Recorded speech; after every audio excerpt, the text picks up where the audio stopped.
The pasuk says, "Ki savo el eretz Canaan asher ninosein lachem la'achuzav v'nasati nega tzaras beveis eretz achuzaschem."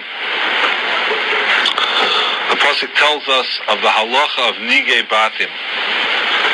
Sometimes a person gets a mesorah tzaras in the house itself. So there's a very, very famous Rashi on this pasuk. V'nasati nega tzaras beveis eretz achuzaschem.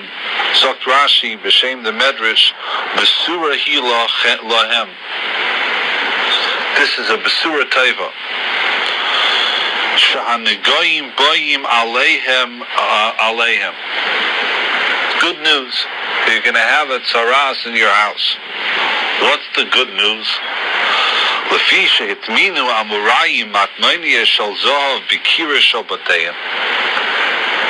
the Amorim, the Canaanim that lived in Eretz Yisrael before Klal Yisrael came in, it was their custom to hide treasures in the houses, in the walls of the houses. Treasures of gold.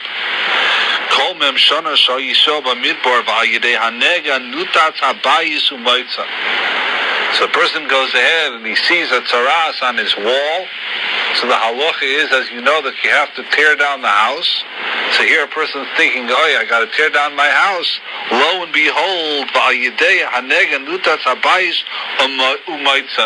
all of a sudden the guy goes in and tears down his house that's worth $100,000, and he finds a treasure that's worth $500,000. I mean, Gavaldik.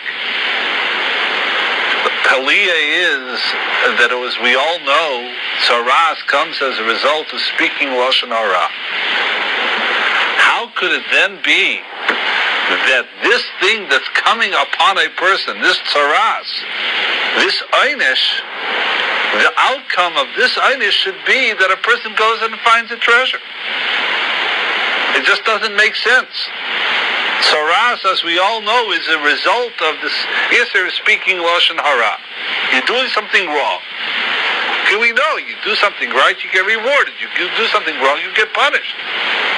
But you do something wrong, and as a result of that, part of the onesh process is that you find the treasure?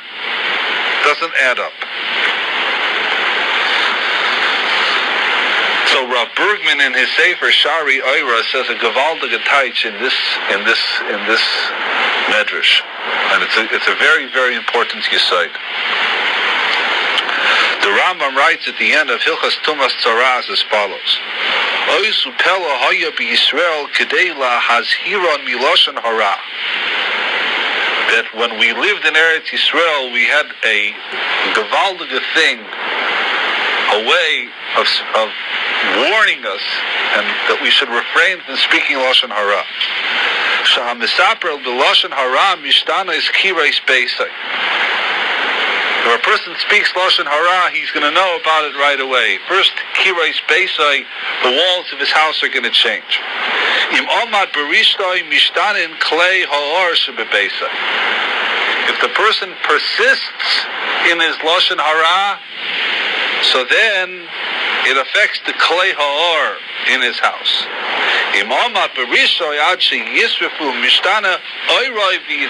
There's a progression. First, it affects your house. Stop speaking Loshon Horah. If you stop, fine. You don't stop, it gets a little closer. It affects the clothes that you wear. Stop again. You don't see that stop sign, then it goes ahead and affects your body itself. So what you see over here is that the concept of negoyim, there were three negoyim, there are three types of negoyim. There are three types of tzaras. The tzaras that affected the home, the house, which was the initial warning. It was the yellow light. Then there was you stopped, fine. You didn't stop, it got a little closer to home. It affected the clothes you wear on your body. Didn't stop right there, so then the red light went off. The panic light went off. and it went ahead and affected your body itself, and you have to go through the whole process that's involved with being sent michutz lamachne, being excommunicated, etc., etc. That's the process we see b'nei Geya Loshon Horah. So Bergman goes on to say, a gewaltige Sach, big Yisod. This is the Yisod that he says in a number of places in his Sefer. But the chilik is that we see at the end of the teichacha of parshas b'chukaisai, which we're going to learn in a few weeks, that there is a nechama. The end of the parsha b'chukaisai, it ends with divrei tanchumin. It ends with words of consolation. But the teichacha, which is at the end of parshas kisavai, which is a longer teichacha, a more graphic teichacha, and the Einshim seem to be even harder, it ends eila divrei abris, period. No words of consolation, no words of nechama at the end. So Rav Bergman, in different places in his Sefer on Chumash, is masber. What's the pshat in that? And Rav Bergman goes on to say that the teichacha of parshas kisavai does not need a nechama, but the teichacha of parshas b'chukaisai needs a nechama. Why? Because the teichacha of parshas kisavai, the Loshon that the Torah uses is Yakcha Hashem, I'm going to punish you, I'm going to punish you. It's clear that the einish and the punishment is coming directly from the Yad Hashem. But the teichacha of parshas b'chukaisai, the most prominent theme of that teichacha is the halachtem imi b'keri, af ani eilech imachem b'chamas keri, which means that the punishment over there is that the Rebbeinu Shalom says, you're on your own.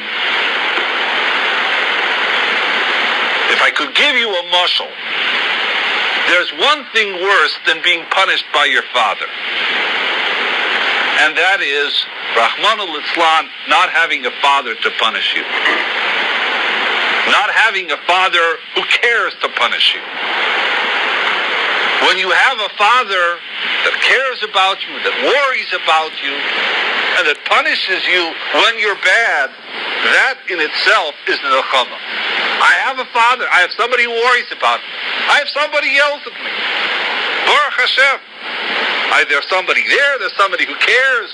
So good. I don't like to get yelled at. I don't like to get punished. But implicit in that is a tremendous bracha, and that's there's somebody out there. Rahman al-Litzlan, when a person who doesn't have a father, or even worse, when a person has a father but the father doesn't care and he doesn't bother to punish, you're on your own. Go today, do whatever you want. I don't care. That's worse. And that, he says, is the chilik between parshas b'chukaisai and parshas kisava. Parshas b'chukaisai is v'halachta mimi b'keri. You don't deal seriously with me. You don't put me in your lives. You think everything is just chance. Zunteit. I'll show you what it means to be without hashgacha, to be without a God that cares, and be without a God that's concerned and put into your lives.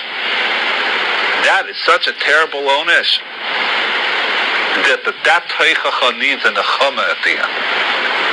But the teichacha of parshas kisavai, as bad as it is, but it's Yakcha Hashem, it's apparent, the Jews feel that it's God who's meeting out the onesh, that has its implicit nechama, that there's still a Rebbeinu Shalom that cares. Hayotze midvarav is that when a person receives an einesh from the Rebbeinu Shalom, but he's aware that the Rebbeinu Shalom is punishing him, and he's aware that the tachlis of the punishment is instructive, that's not an einish. If you realize you're doing something bad, and the Rebbeinu Shalom says stop, and the way he tells you to stop is he punishes you, something happens to you, that's not an einish, that's not terrible. There's a tata that cares. When you speak Loshon Horah, and it affects the walls of your house, that's not an einish in the sense that we normally speak of einshin. And therefore, if the person reacts, he says, God sent me a message, and I'm reacting, then gesundheit, tavai alecha bracha. That's what you're supposed to do. You're reacting to the instructives. Don't. God sends you a message, and you react. That's fine. That's not even an einish. Matter of fact, Zucker Bergman, you get schar for that.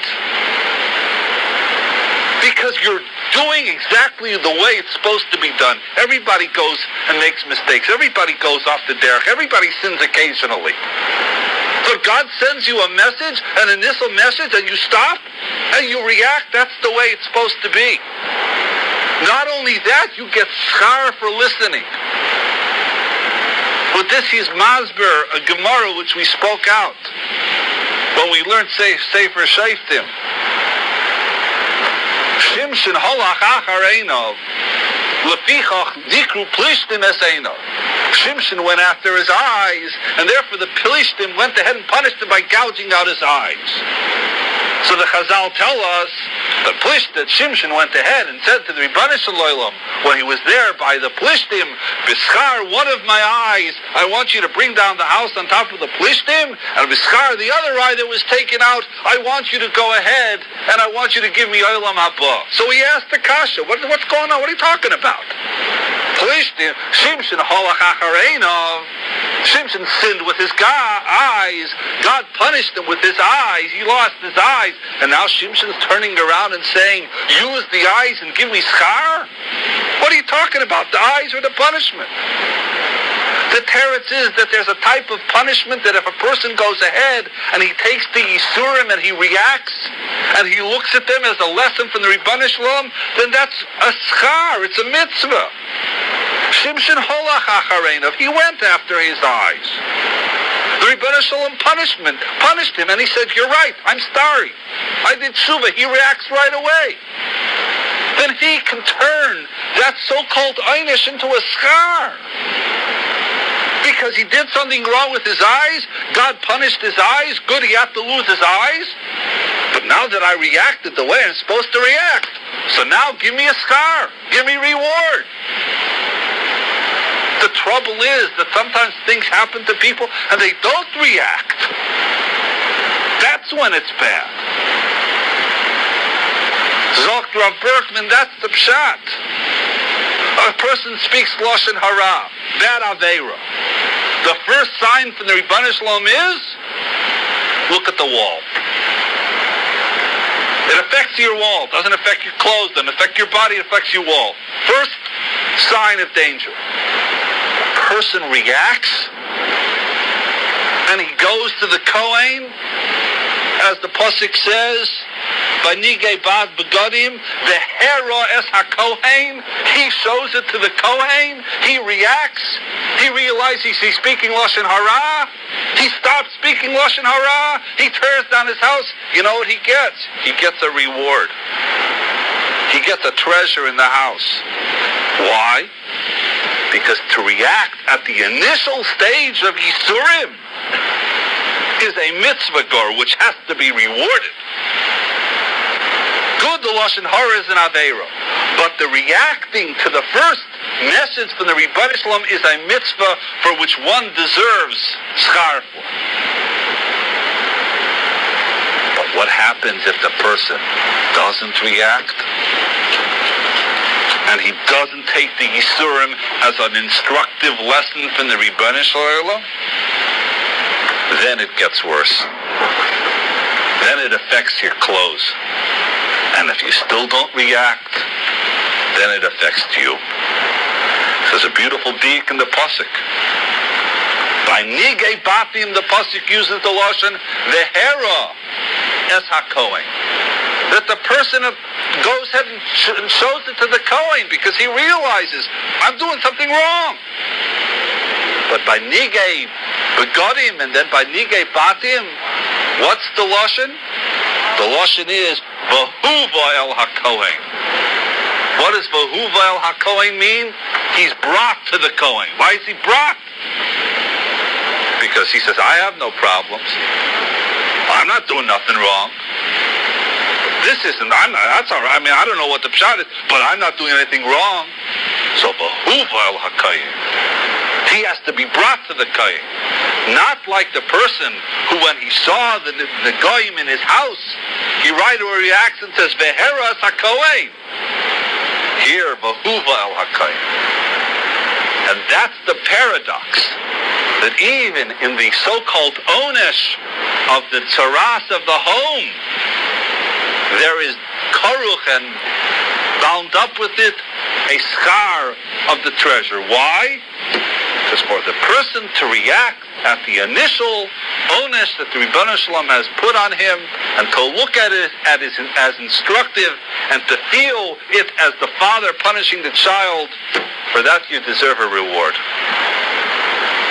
But if you don't open up your eyes, and you persist, you don't view it as such, then it becomes an onesh and only an onesh.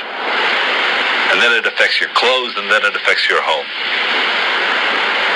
And happy is the person who has the foresight and the insight and the perception and the honesty that when something like this happens, he reacts and reacts in the correct fashion.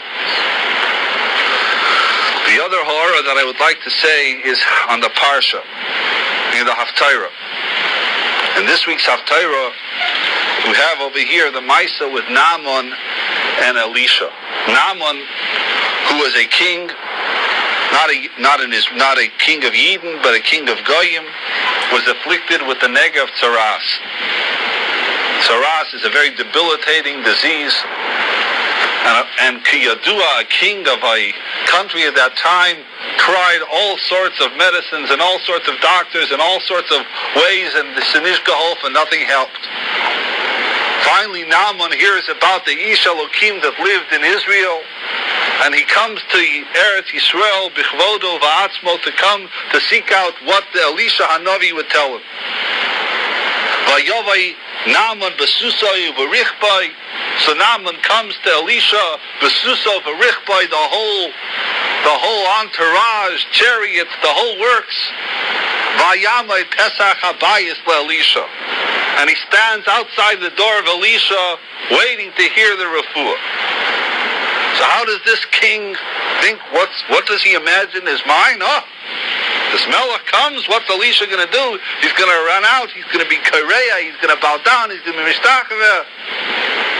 Elisha vayishlach elov Elisha malach lemor. Elisha doesn't budge. You want a refuah, so he goes ahead and he tells the messenger, tell the king he should do so and so.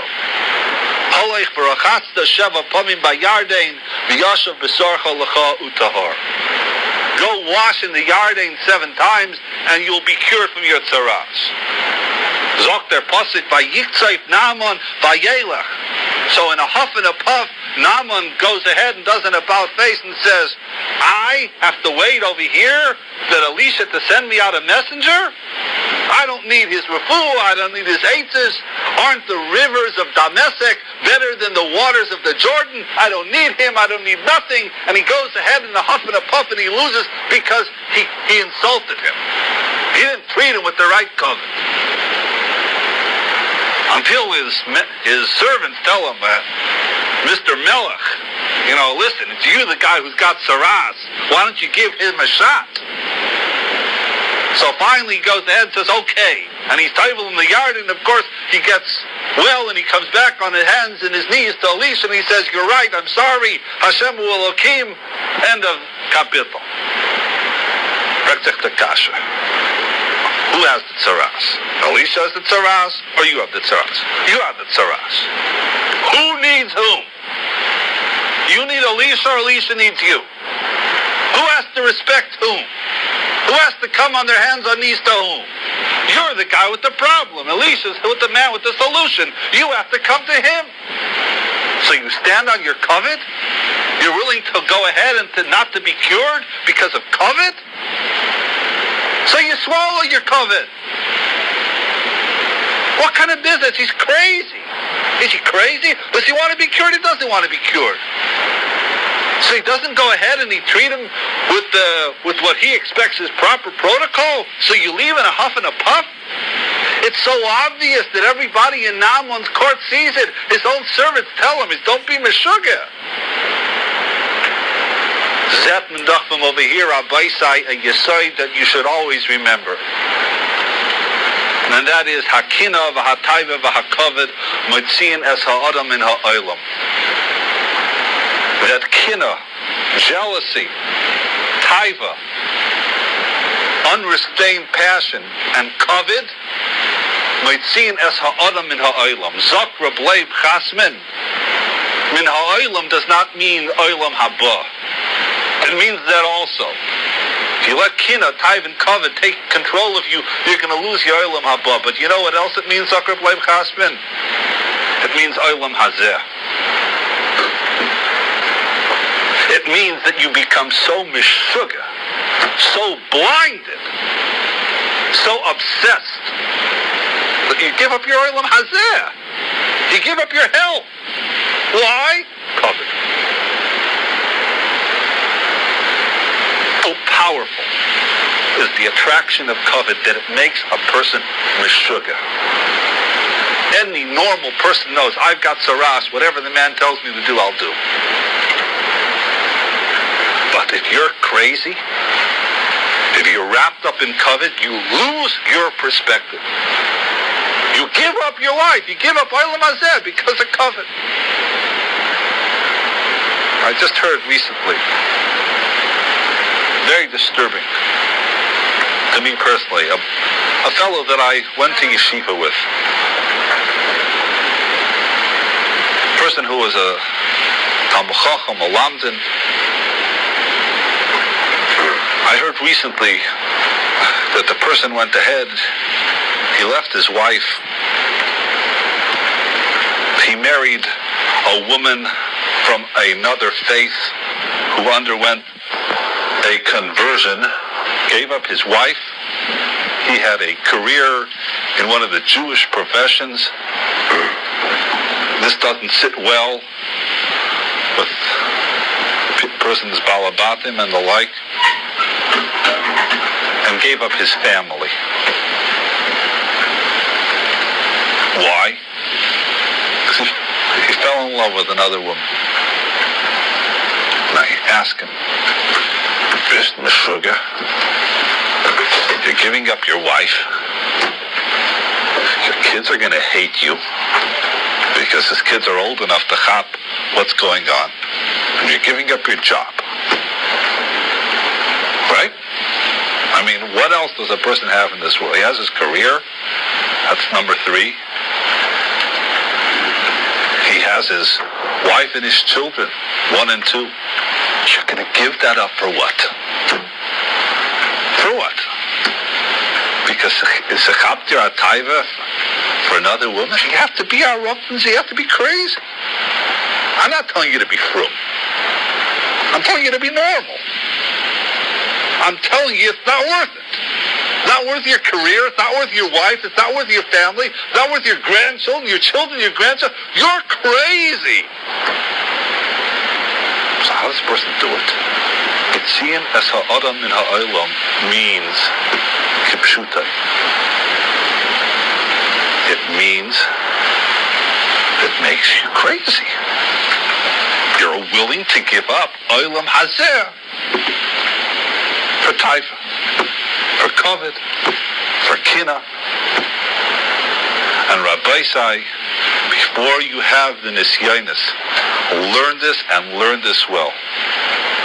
The Yissocher Horah of kavod, of taiva, and kina can make a person do acts that are undeniably just plain sugar, just plain crazy. And that's why a person has to learn Torah, because that's matalas a person from an aveira. He has to have a rebbe, he has to have chaverim, he has to have a sviva, so that when he does things that everybody else knows is meshuga, at least first the Torah should be matal him from doing such things, and If that doesn't help, at least he should have chaverim and rabbeim to tell him not to. But the eitzah, before anything else, is Torah. Torah is matzal a person min ha'aveira. And if you don't let that, if you don't keep to that, you see how bad it can get. A Naaman can give up his physical health because he's standing on protocol. And someone who's no different than you can give up everything sacred and wonderful and meaningful in this world for a taiva that lasts for who knows how long. Hashem yishmerenu. One final thought. Throughout these parshas, whole parsha of Negoyim, to mesorah, other types of Negoyim, the pasuk tells us continuously, V'huvo el hakohen. You have to bring the person, the mesorah, who has the nega, you have to go to the kohen to paskin. This is an area of halacha that you can't go to the rav, you can't go to the biggest Talmud Chacham. V'huvo el hakohen. He paskins for you. He determines your fate. I just saw an interesting ha'ara. It's not even a vort. It's just a machshava. We all know Negoyim boyim al oven Loshon Horah. Gemara tells us in Erech and in many places that Negoyim come as a result of the chait of Loshon Horah. In a way, it was an easier life. We speak so much Loshon Horah that we are not even aware of it anymore. In olden times, you spoke Loshon Horah, you knew it.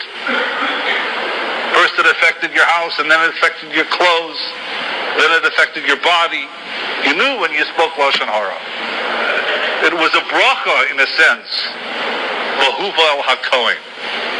At least you knew what you were doing wrong. Today, what's the eitzah for Loshon Horah? What can we do? So I saw in the Sefer that the eitzah is still the same. V'huva el hakohen. Interesting to note that whenever you hear someone refer to the Chafetz Chaim, he is always referred to as HaKohen HaGadol Me'echav. The Chafetz Chaim for us represents the Kohen. The Kohen HaGadol Me'echav. The eitzah is the same today as it was 3,000 years ago. A person has a problem with Loshon Horah, V'huva el hakohen. Bring him to the Chafetz Chaim. Bring him to the Sefer Shmiras Haloshon. Kol hashayna halachas b'chol yoyim muftach loy shu ben olam haba. It's axiomatic. If you learn Hilchos Shabbos, you become automatically more conscious, more zohir in Hilchos Shabbos. I'm learning now with my bochum in the yeshiva Masechta Menachos, the sugya of Hilchos Tefillin. All of a sudden, I see bochum paying greater attention to their tefillin in the morning, how they put on their tefillin. That's the way it is. You learn halachas about something, you become more conscious. A person wants to be zahir in Loshon Horah. The eitzah is the eternal eitzah. V'huva el hakohen. Let him learn Hilchos Shmiras Haloshon from the Chafetz Chaim, HaKohen HaGadol Me'echav. And that's the eitzah for a person to be zahir in Hilchos Loshon Horah. The pasuk says, right there in the same parsha, V'ra'ahu HaKohen V'hinei fosa hanesek ba'ar. The Kohen sees the tzaras. He sees that it is spread. Lo yivaker hakohen laseyar hatzahov. The Kohen should not examine this yellow hair Tomehu. He's Tomei. The Kohen doesn't have to examine it any further. Zok der Baal HaTurim. The Baal HaTurim says, Lo Yevaker Beis. This is a classic Baal HaTurim. There are 2 times in all of Torah where you find the Loshon Lo Yevaker. Number 1 is here. Lo Yevaker HaKohen LaSeyar HaTzohov. He should not examine it. Tamehu. Tame. That's Lo Yevaker 1. Lo Yevaker, where's the second one? Oh, very good. Lo Yevaker in parshas Bechukaisai. Lo Yevaker bein toiv l'ra. In parshas Bechukaisai, when you have the halachas of Tamura, Lo Yevaker bein toiv l'ra v'lo yimirenu, you should not examine whether the animal that you're giving to Kohen is good or whether it's bad. Don't switch it, just give it. Zok the Baal HaTurim, these are the only 2 times in the Torah you have the Loshon Lo Yevaker. Zok the Baal HaTurim, what do they have to do with each other? Zok the Baal HaTurim, Bishvil Lo Yevaker bein toiv l'ra. Because the person was guilty of Lo Yevaker bein toiv l'ra, Al Kain, therefore Lo Yevaker HaKohen v'yatamenu. Therefore the Kohen should not examine him and he's Tomei. Shal zayin dvarim negoyim boy. This is the classic Baal HaTurim because it's a riddle. It's like a riddle. There are 2 times in the Torah that it says Lo Yevaker. Here, Lo Yevaker HaKohen, the Kohen shouldn't examine. And in the parsha of Tamura about switching korbanos, the Torah says Lo Yevaker bein toiv l'ra. You should not examine whether it's good or whether it's bad. Lo yimirenu. Zok der Baal HaTurim, because you were over on that one. Therefore, you're going to get saras, and the Kohen's going to say Tomehu.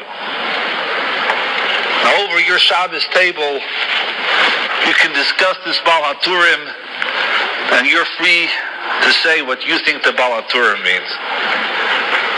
I think this is what the Baal HaTurim means. What's the hate of Loshon Horah all about?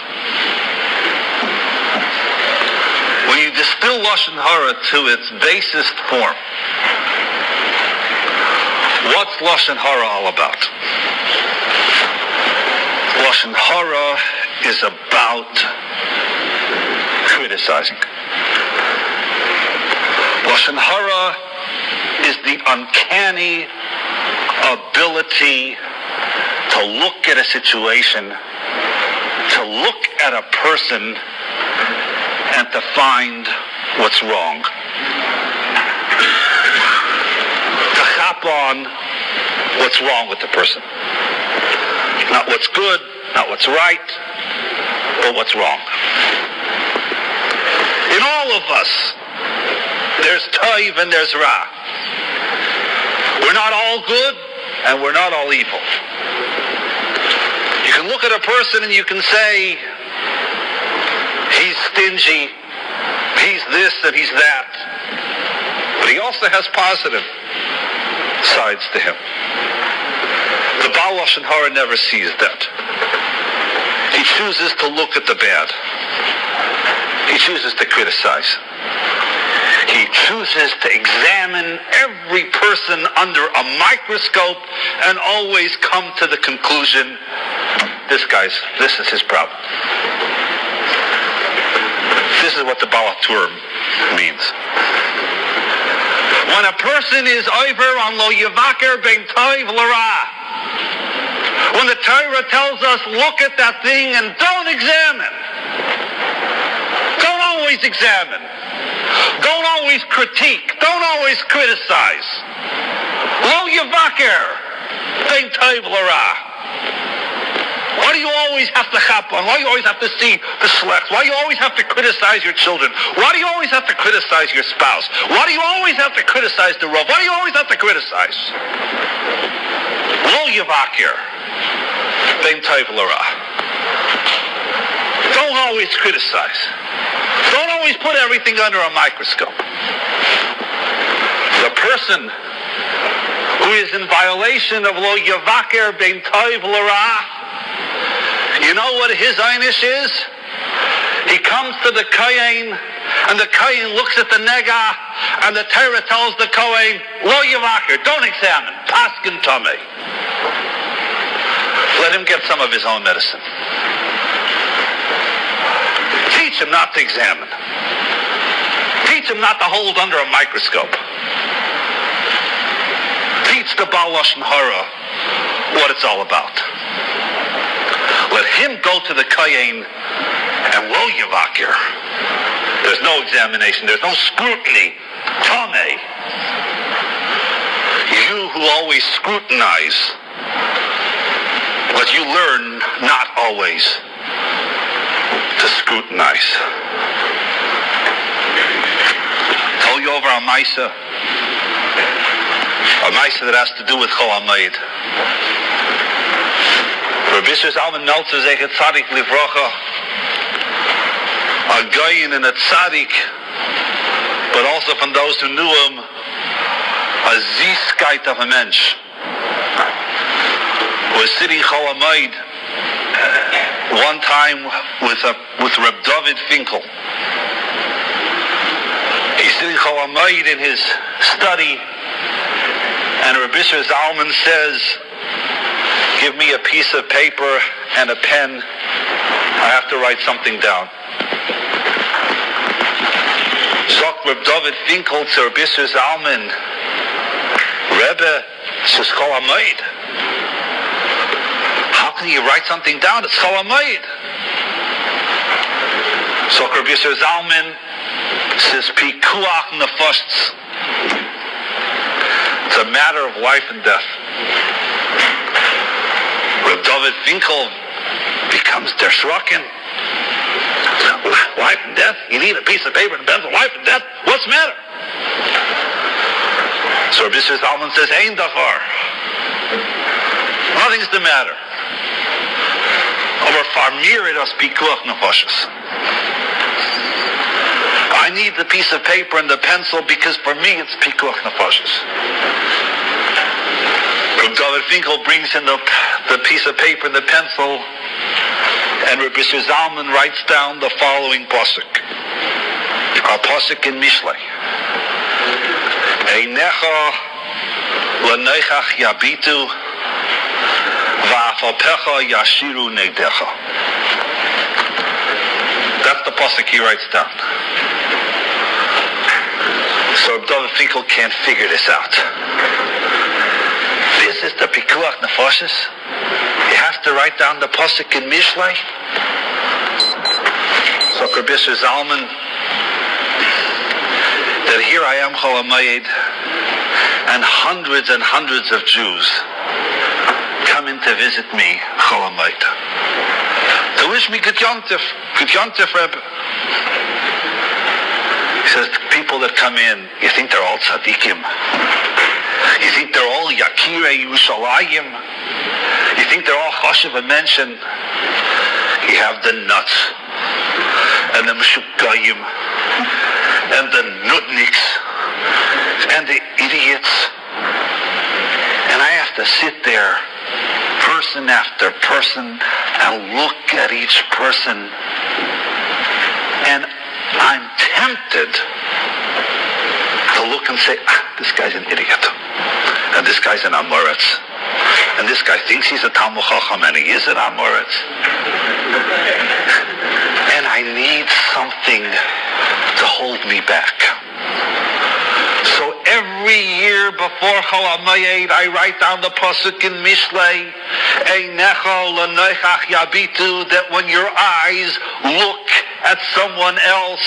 Afopecha yashiru negdecha. Turn your eyes inward. Don't look at his chisaron. Look at your own chesroinus. And that's so important to me, to have that pasuk sitting on my desk, staring at me, not to criticize, not to look at every person and to dress him down and to tighten him up and nachavek. I need that. So every year before Yontif, I write down this pasuk and I put it down on my desk. Then when people come in, I keep on looking at the pasuk and I say, don't look at them, look at you. You want to find chesroinus, find your own chesroinus. Lo yivaker. Don't criticize. Don't be mevatel. Don't put down. Don't scrutinize. So from here, Zocher Zalman says, Pikuach nefashos. I've got to write this down. This year I forgot. I forgot to write down the pasuk. So Cholamayid, Rabbi Zalman wrote down the pasuk because he held, for him it was Pikuach nefashos. To learn the lesson. Lo yivakir. Don't always criticize. Don't always spawn the chisaron. That's what the Balatura means. One who's always lo yivakir ben toiv l'ra, one who's over on that, ultimately will be subject to the psak of a kayin who's told lo yivakir, don't examine it, this paskin tameh. Teach him a lesson. That's the yesod of Loshon Horah. There are two types of peoples in this world. Only two types. Those that view the glass as half empty and those who view it as half full. The people who are misapre Loshon Horah always view the glass as half empty. They have the knack of seeing the chisaron, of seeing what's lacking, of seeing the problems, of seeing the chesroinus. The people who view the glass as half full are not the misapre Loshon Horah, are not the criticizers, are not always the critiquers, but they're also the happy people in life. So those are the people that can go through life and see the positive in their wife and in their children and in their surroundings. And as such, they're happier people.